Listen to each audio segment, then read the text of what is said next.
Ok, c'est Curse-Mo, Gangsta Music Volume 3, dans les bacs le 3 juin pour Tupac TV, la famille. Yeah.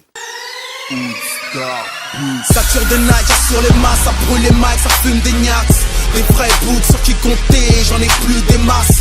Partir à la conquête des thunes, négro, ça use mes Nike. Le rap n'a pas renflé les caisses, voilà que les Gros noir, j'fais sonner le cifre au point que les cœurs ils veulent s'y mettre. J'ai la street avec moi, Hamdou, j'ai des refs qui m'aiment. J'nique les formats, ton boycott, j'm'en amuse. Tu t'enfiles des kilomètres de beat dans la nuit.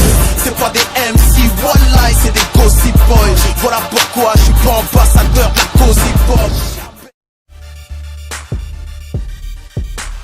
Bah moi je suis Smoker, voilà, un artiste du 91, d'une ville qui s'appelle Chili-Mazarin, en 91, qui a commencé le rap en 98, par arrivée de la Maison des Jeunes, tout ça, qui a connu diverses étapes, c'est-à-dire que j'ai signé vers les années 2000-2002 chez Funky Maestro, en fait le label de DJ Posca, Frankie Montana et Technique. Et voilà, je suis resté là-bas, j'ai sorti un street album qui s'appelait Force et Faiblesse. Et puis je suis resté là-bas quelques années, j'ai apparu sur diverses compilations, mixtapes, tout ça. Pour ensuite signer en 2006 chez Big Bros. Là-bas j'ai sorti aussi un street album qui s'appelait La Retourne en 2007. Et des projets, des compilations, des mixtapes, tout ça, tout un tas de trucs. Et puis voilà, je pense être un des grands activistes. Avoir été un des grands activistes du rap du 91 depuis les années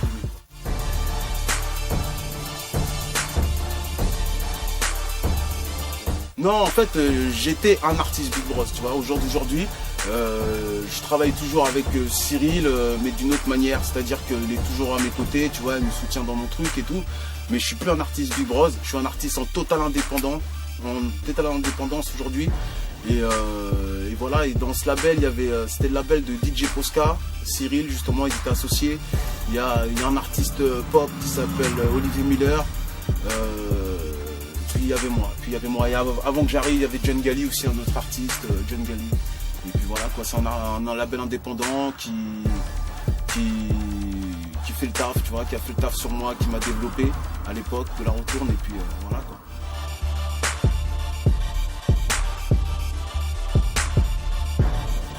Bah écoute, c'est un disque que j'ai fait ici justement au studio 432 avec mon gars Krim qui est là, qu'on voit pas.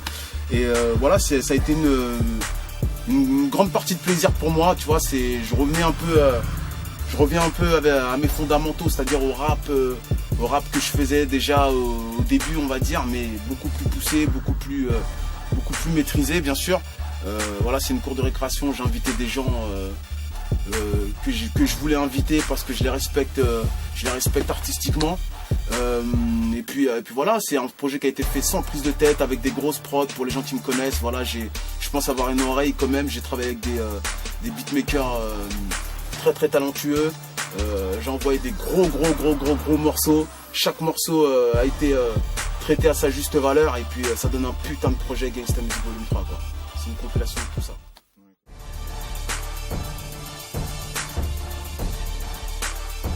Je sens qu'il y a le public, il y a une partie du public qui se dit putain quand même, tu vois. On passe peut-être quand même à côté de quelque chose avec Smoker, parce que quand même le mec il rappe, il envoie, il a toujours cette même ligne de conduite qui est de donner de la bonne musique aux gens. Donc voilà, moi j'ai que des super retours, et puis de toute façon on a tous nos oreilles, tu vois ce que je veux dire. Quand un bon morceau il sort, que ce soit un tel ou un tel qui le sort, s'il est bon, il est bon. Et franchement, voilà, ça prouve bien que mon projet il est lourd de ouf, parce que j'ai balancé 4-5 extraits. Faut pas se dire que c'est les 4-5 extraits les plus lourds que j'ai balancés. Non, tout le projet il est comme ça. Et voilà, de super retours, je suis agréablement surpris. Et puis voilà, et j'ai travaillé pour ça, donc j'en suis très fier.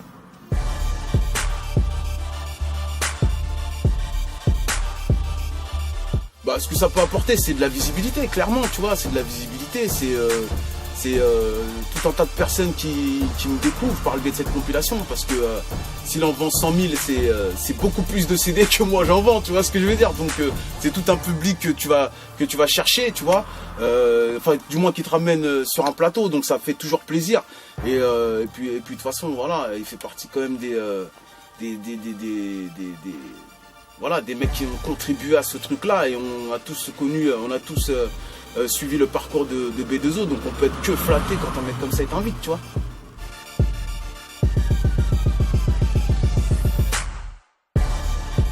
Ouais. Bah, j'ai disparu, on va dire que j'étais moins concerné par la rap,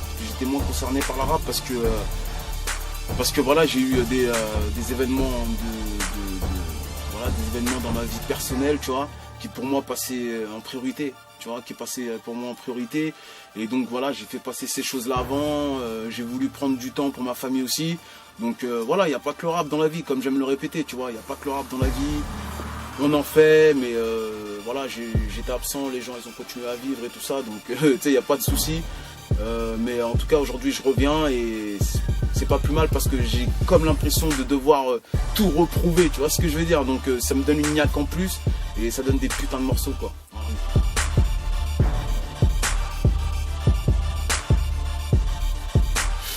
Je sais pas, parce que à l'époque de La Roue Tourne, tu vois, j'étais pas non plus un gros artiste, tu vois ce que je veux dire, j'étais un artiste en développement, donc peut-être, tu vois ce que je veux dire, mais quand tu reviens, même si tu reviens 10 ans après, que le morceau il est lourd, il n'y a qu'en France qu'on se pose ce genre de questions, tu vois ce que je veux dire. Il y a des artistes quinri qui disparaissent pendant 10 ans, ils reviennent, voilà, le morceau c'est le hit du moment, tu vois ce que je veux dire.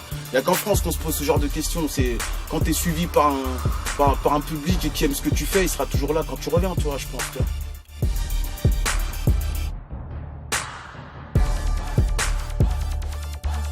Bah franchement, moi je pense pas, tu vois, moi je pense qu'un album il doit être beaucoup plus réfléchi, beaucoup plus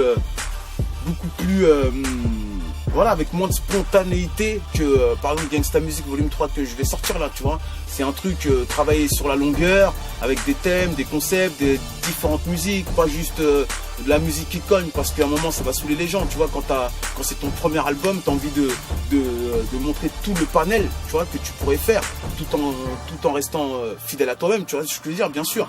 Mais voilà, moi je voulais dès le départ, je voulais un disque très éclectique, tu vois ce que je veux dire. Maintenant, le problème de ce genre de disque, quand tu les fais, c'est que si t'as pas la médiatisation derrière et que t'as pas les médias qui t'ouvrent les portes comme les ouvrent à d'autres, bah ouais, bah là tu parles à peut-être un public qui lui voudrait du truc un peu plus roots, tu vois ce que je veux dire.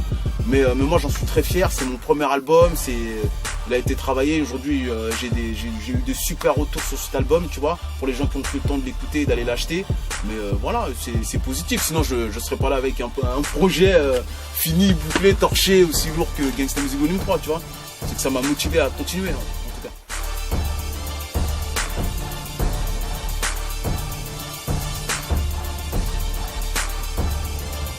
Bah ouais, c'est un choix totalement, j'ai des demandes tous les jours, je te cache pas, t'inquiète pas, tu sais, les rappeurs, tu sais, même si ils vont pas le crier sur leur mur ou le tweeter sur Twitter parce qu'ils ont leur ego, tu sais, ils savent quand un mec kick, tu vois ce que je veux dire. Donc tout ça, c'est des choses qui se passent en coulisses, les demandes de featuring et tout, j'ai pas besoin de les déballer, tu vois ce que je veux dire. Mais j'ai toujours eu des gens qui voulaient que j'apparaisse sur leur truc. Après, c'est un choix personnel, tu vois. J'ai beaucoup donné, tu vois, en termes de featuring, en termes de trucs. Toutes les compiles pour les gens, s'ils veulent s'amuser, ils vont sur iTunes, s'ils tapent Smoker, ils regardent tous les projets sur lesquels je suis, on a presque 100, mon frère, tu vois, même plus, tu vois. Donc j'ai donné tout ça, les featuring, tout ça.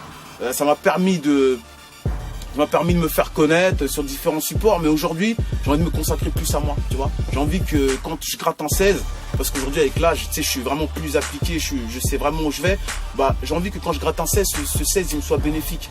Que je le garde par exemple pour un projet à moi, plutôt que de le donner sur une compile qui va peut-être pas sortir, ou sur un truc. Voilà, aujourd'hui, d'ailleurs, on est père de famille, on a des enfants, tu sais, on va vers l'essentiel, quoi, tu vois ce que je veux dire. Donc voilà, par contre, je suis pas fermé pour des belles collaborations, tu sais, pour faire des choses, c'est pas ça le problème, mais c'est que c'est plus ma priorité, tu vois. Ma priorité, c'est de me consacrer à mes projets personnels.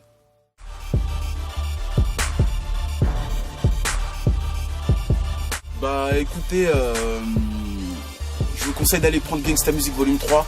C'est un putain de projet, 16 titres, inédits, sur des grosses prods, des belles collaborations, les morceaux ils ont été poussés au maximum. Donc voilà, allez le chercher. Il est déjà en précommande d'ailleurs, à 5,99€ sur iTunes. Voilà, quoi dire de plus si ce n'est que la musique parle d'elle-même. Et puis gros big up à tous les internautes qui regardent Tupac TV. Merci à vous d'être venus me filmer. Et puis on se retrouve le 3 juin dans les bacs. Cheers, man. Le son est voyou comme on aime l'entendre faire chez nous. Quel rôle tu joues, celui qui tire ou celui qui perd ses genoux? On a de quoi te faire palisser, les stars m'arrêtent, c'est le news direct quand toi tu te feras juste faire palisser. Quel rôle tu joues dans les guerres dans lesquelles s'engage ton texte? Tu pètes rien, tu grattes, sponsorisé par Spontex. Oui, je suis malhonnête, Sartek est dans les rails, même tu suces ta mal aux lèvres, tu resteras leur marionnette. Ils posent des cesses de merde, ils en sont fiers, ils se congratulent. Je les fous sur le trottoir au petit matin, c'est moi qui compte la thune. Je suis pas dans le top, je reviens à la charge après un roulé-boulet. Oui, ton gars est saoulé, ramenez-nous les poulets, ramenez-nous les poulets, ramenez-nous les poulets. J'incite à la haine, je m'en rends plus compte, j'ai vécu tant. Espérer un geste de leur part ne serait qu'une erreur de débutant. Oui, je suis mal luné.